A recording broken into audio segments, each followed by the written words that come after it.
shirka weli ma samaynin wax oo maaragtay dhaqdhaqaaqa ma samaynin waa la furay keliya ergooyinku waa xaadir waxay diyaar u yihiin inay maaragtay halkaas ka ambaqaadaan fayska hadda lagu jiraa waa fayska dib u heshiisiinta weli lama gaarin wixii kale oo baawar qaybsiga iyo waxaasoo dhan isagana waxaan rajaynaynaa inuu si habsamiya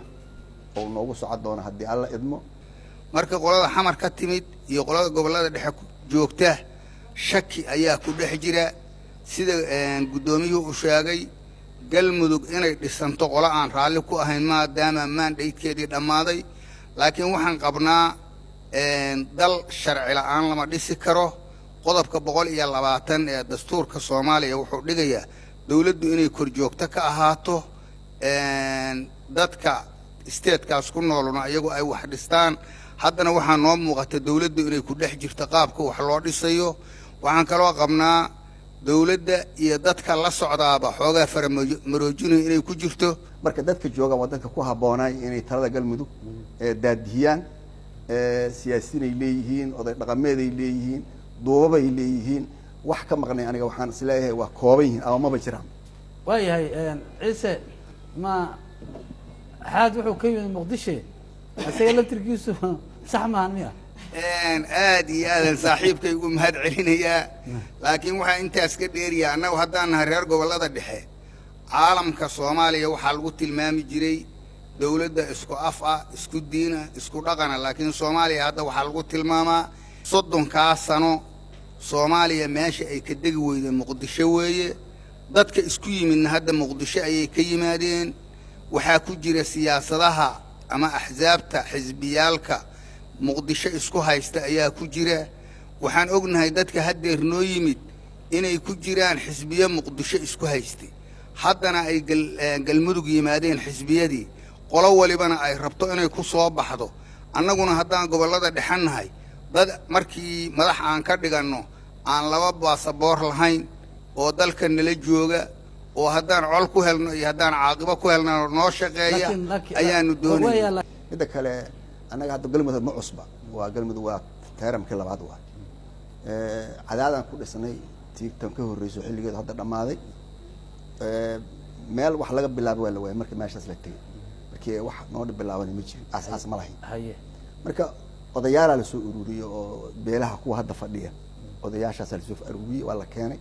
markii la keenay odayaashii anaga Jarman u noqday 42 oday ahay maalintaas marka sidaan filayna si ka duwan oo ka fududay wax noogu dhismeen maanta marka oo wax dhisan yihiin oo odayaashu waxaad moodaa inay inta hore xataa ka isbartisan yihiin oo xildhibaanada xataa lama aqoonsi loo hadda xildhibaanadu qolo walba inteedii soo xule marka waxaasoo dhan way ka sahlan yihiin laakiin mar waliba waxaa iska jira muxuu ahay caqabada waa jiraan yar yara laakiin aniga waxaan aaminsanahay in caqabadahaas kuwa laga gudbi karo si easy loo gudbi karo ama si fudud loo gudbi karo inay noqon karaan ka shacabka ah ma dagaashana oo hadda wax xurguf oo ka dhaxaysa ma laha waxa waaye dad siyaasiyiin oo kamid ah gadaal baaradaha dambe fadhiyo sida muxuu ah xisbiyo siyaasadeed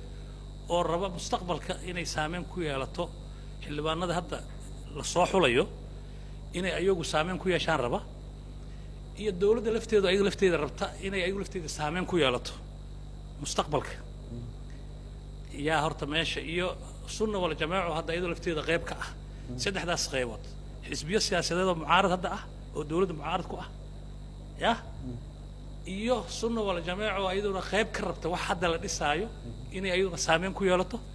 dawladda sidoo kale ay rabto ayaduna saameyn inay ku yeelato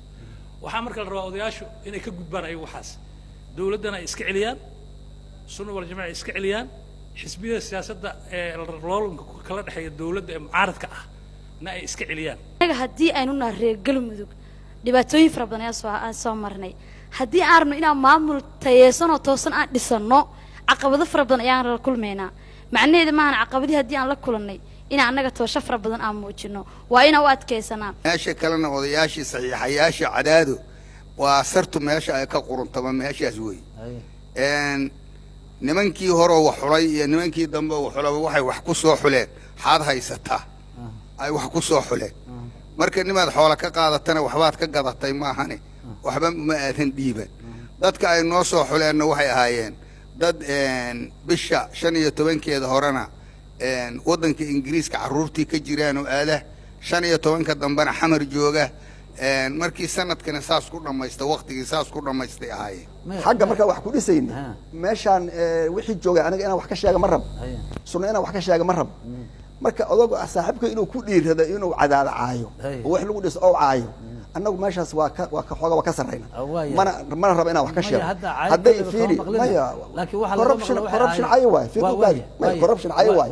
boorsa lacag lagu sida cayo waay qofaan meel matalino oo xil qaata cayo waay waxaas la aflagaada waay warkayga ma u kaadi sheekh annaga waxaas ma yeelin waxaad noogu yeertay waxay ahaayeenoo keliya shirkan inaan odorosad ka samayno waa shirkiyan ka dhaqaaqa oo samay karo laakiin inaan hadda meeshaan ku matalna miiskan soo dhigno ahlu sunno iyo mataqaanaa muxuu ahaye waxay samaysay iyo in ayada aan ku faano iyo inaan gobolada hadda cadawga haysta aan aflagaadayno meesha uma imaanin hadday arrintu meeshaas ay sii socoto shirka waa ka baxa anigana mana rabo inaan ka hadla waxaan abuljees ka bixinayaa hadalkii aan rabay meesha hadduu ku jiro inaan muujiyo saaxiibkayna uu ka carooday waxaan leeyahay waa ka xaal marinayaa saaxiibkay raalli ka ahaa mana kula laaba doon haddii la yidhaahdo baashuna in laga run sheego dhiig laga keenay u baahan tahay maahani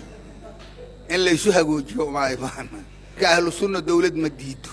sideedaba wax dawladnimo la yiraahdo ma diido haddana fagaaraha waxaan u joognay in la soo dhaweeyay oo is aqbaleen oo dawladdii iyo ayagu ay is aqbaleen laakiin adiga xanaf u yeelaya laakiin xoogaa yaroo iibaan darraha jirta iibaan darradu waxa weeye waxaan ognahay horta sideedaba biyaha adigu aad cabbee haddaad ka shakido biyuha shakiyaa ku jira inaad u jirratay u badan tahay shirkan annagu ka faa'iidaysayna waaye arrimaha awlaadna shirarka aan soo aragnay shirkaanu shir active waaye shir fiican waaye dadka joogaana waxay soo gaareen xilliga ay wax dhisan lahaayeen wax caafimaad qaba oo ay mahadiyaan xilli ay dhisan lahaayeen soo gaareen waxaadna ka garan kartaa meeshaan marka uu imaanayay ra'iisul wasaaruhu dad badan oo walwal ka qabay oo xataa la isugu in xataa lagu shiri karaa dad badan ay waxay ka qabeen concern maantana waxa isugu yimiday 12 beelood oo galmudug ku midowday ayagoo wax cabsi aan qabin nabadoon maxamed xasan xaad oo isagoo gudoomiyaha golaha hawiye iyo nabadoon ciise maxamuud maxamed